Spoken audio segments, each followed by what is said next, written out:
முத்திரை நேயர்களுக்கு வணக்கம்.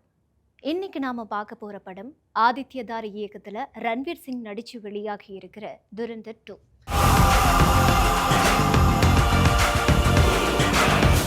தி ரிவெஞ்ச். முதல் பாகத்தோட அந்த அதிரடியான கிளைமேக்ஸ் எங்க முடிஞ்சதோ அங்கிருந்து தான் இந்த இரண்டாம் பாகத்தோட கதையை ஆரம்பிச்சிருக்காங்க. படத்துல அங்கங்க பெரிய ட்விஸ்ட், சஸ்பென்ஸ் அப்படின்னு குழப்பாம ஒரு நேரடியான மாஸ் ஆக்ஷன் பாதையை தேர்ந்தெடுத்திருக்காரு இயக்குனர். இந்தியாவோட ரா ஏஜென்ட் வர ரன்வீர் சிங் பாகிஸ்தான் மேஜர் இக்பால் மேல எடுக்கிற அந்த பழிவாங்கல் படலம் தான் இந்த துரந்தர் 2.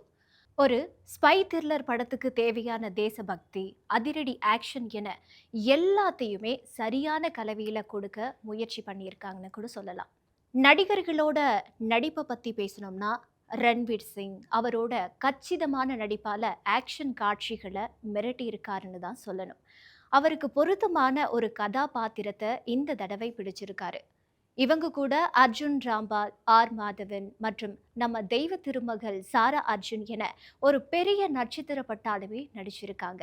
எல்லாரும் அவங்களுக்கு கொடுக்கப்பட்ட வேலையை ரொம்ப நேர்த்தியாவே செஞ்சிருக்காங்கன்னு கூட சொல்லலாம். இந்த திரைக்கதையை பொறுத்த வரைக்கும் ஒரு சீரான ஓட்டம் இருக்கு.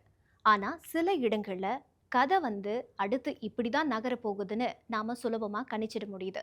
அதுதான் படத்தோட ஒரு பலவீனமா தெரியுது. என்னதான் படம் 4 மணி நேரம் கிட்ட இருந்தாலும் படம் ஒரு ஸ்டெடியான வேகத்துல தான் போகுது. இருந்தாலும் சில காட்சிகள் தேவையில்லாம நீளமா இருக்கிறதுனால அங்கங்க ஒரு தொய்வு இருக்கு. பின்னணி இசை ஓரளவு படத்துக்கு பலம் சேர்த்திருக்கு. ஆனா எடிட்டிங்ல இன்னும் கொஞ்சம் கவனம் சேர்த்திருக்கலாம். தேவையில்லாத காட்சிகளை குறைச்சு படத்தோட நீளத்தை சுருக்கி இருந்தா இன்னும் விறுவிறுப்பா இருந்திருக்கும். ஒட்டு மொத்தமா சொல்லணும்னா ஒரு புது கதையை எதிர்பார்க்காம ஒரு நல்ல மாஸ் என்டர்டைன்மெண்ட் வேணும்னு நினைக்கிறவங்களுக்கு இந்த படம் ஒரு டீசென்ட்டான சாய்ஸ். ஆக்ஷன் மற்றும் ஹீரோயிசம் ரசிகர்களை கண்டிப்பா இந்த படம் திருப்திப்படுத்தணும் கூட சொல்லலாம். ஓகே, இந்த படத்துக்கு என்ன ரேட்டிங் கொடுக்கலான்றத நீங்களே கமெண்ட் பண்ணிடுங்க.